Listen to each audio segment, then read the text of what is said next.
Et pour commenter ce match, il y a Olivier Pengongo, analyste sportif, qui nous a rejoint sur ce plateau. Bonsoir Olivier.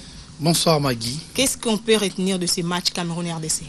Bon, c'est vrai que ce n'est pas un bon match. Les Congolais n'ont pas été capables de produire un bon football. On a été timorés, crispés, incapables de produire des actions comme on a pu le voir contre la Côte d'Ivoire. Donc on s'est retrouvé bloqué, recoquillé sur notre camp. Donc on n'a pas été bien. On n'a pas été bon. En fait. Et alors, au vu de cette rencontre, est-ce que l'entraîneur Ibenge a fait une bonne lecture de son match? J'ai peur que non, parce qu'apparemment, il n'a pas appris de 45 premières minutes comment l'équipe s'est comportée sur les terrains. Ça demandait de l'animation. L'équipe n'a pas été capable de faire ça. Au niveau du milieu du terrain, la même chose. De la défense, n'en parlons même pas.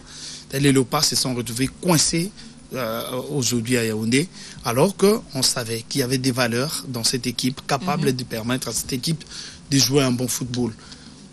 Perdre 2-0 à Kinshasa, ils avaient essayé de jouer, mais perdre 1-0 à Yaoundé, ils ont été incapables de jouer.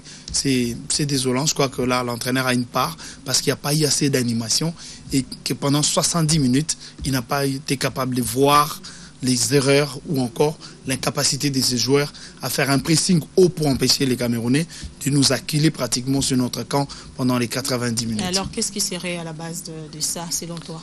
Bon, c'est vrai, comme je disais tout à l'heure, il y a une part de l'entraîneur qui n'a peut-être pas vu ce qu'il fallait faire, mais il y a la responsabilité partagée parce qu'on va voir au niveau de l'État congolais, il n'a pas eu suffisamment de temps pour préparer l'équipe parce qu'il est nommé à quelques jours près des éliminatoires.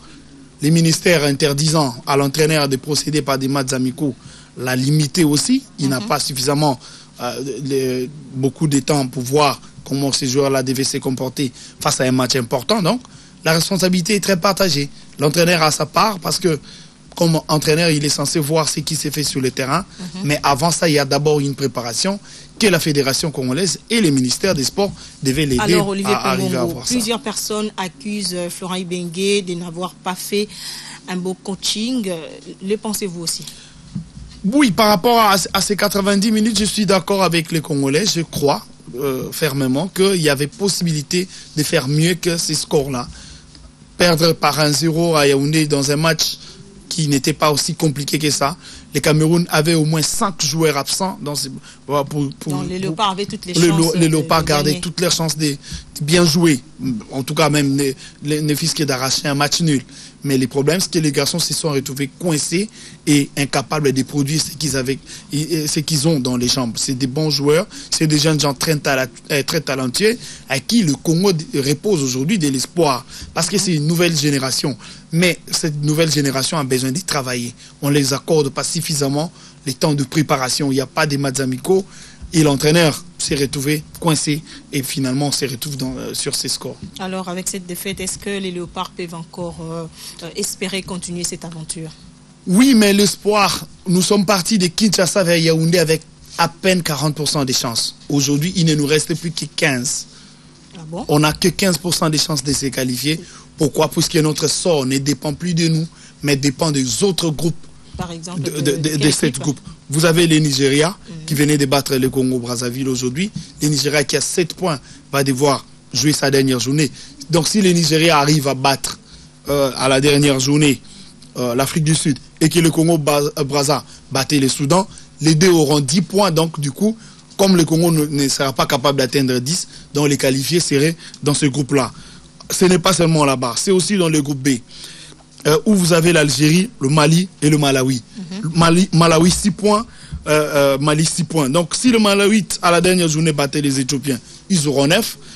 Si les Maliens battaient les Algériens, parce que l'Algérie étant déjà qualifié avec 12 points, peut perdre ses matchs, les qualifiés sera là-bas. La RDC ne se retrouve qu'à la 3e position. Avec combien de avec ces 6 points, il faut battre les Malawi, les Sierra Léonais sur un score fleuve pour nous permettre d'être éligibles en cas de 9. Et encore, seulement si les Nigeria et les Congo-Brazzaville n'arrivaient pas eux deux à gagner leur dernière journée. Alors, mais le dernier match contre la Sierra Leone sera-t-il une consolation ou il faille le jouer à fond? Oui, Impérativement, il faut jouer à fond parce que ne connaissant pas les scores de match qui se jouent, que ce soit du côté du Congo-Brazzaville ou du côté du Nigeria ou encore du côté des Malawites. Donc les Congolais vont devoir jouer ces matchs à fond et espérer surtout gagner avec un score lourd, permettant à ce qu'on garde espoir jusqu'à la dernière minute parce qu'on va devoir vraiment rester bras croisés attendant les scores du match du Nigeria ou encore du Congo-Brazzaville.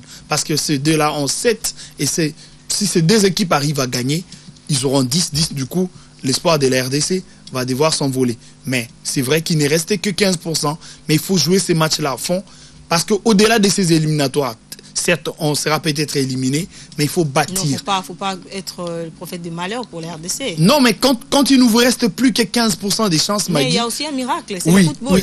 Oui, là c'est réservé aux églises. Les miracles, c'est dans les églises. Le football, c'est un travail. Il faut travailler et on a mal travaillé. Si aujourd'hui on s'est retrouvé éliminé, c'est parce qu'on n'a pas préparé une qualification. Les Congolais n'ont pas préparé. La fédération n'a pas préparé, donc les ministères non plus. Préparer alors cette rencontre avec la Sierra Leone et voilà. Si ces matchs-là pouvaient servir, ne fût-ce qu'à commencer à recréer une nouvelle base pour repartir avec cette génération de joueurs en moyenne 21 ans, ça va permettre au Congo, dans les années à venir, de retrouver la Coupe d'Afrique et pourquoi pas la Coupe du Monde. Certes, c'est vrai, je me permets de le dire qu'on a les 15% des chances qui nous restent ne dépendent plus de nous. C'est entre le main des Nigérians, des Congo-Brazzavillois ou encore des Malawites. Donc, il n'y a pas assez à espérer. Au cas où les léopards se classent 3e du groupe, quel sera leur sort? Leur sort est scellé, Magui, comme j'étais en train de le dire. Leur sort dépend du Nigeria, de Malawi, du Congo-Brazzaville. Les Congolais n'ont plus leur sort entre les mains.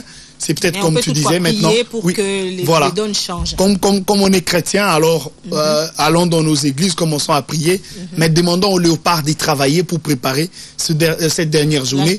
Et surtout, s'adresse à l'entraîneur Ibengue. À l'entraîneur Ibengue, c'est le travail et aux Congolais, c'est la prière, dans l'espoir de retrouver une victoire et permettre à cette nation de se retrouver en Guinée équatoriale, ce qui n'est pas évident.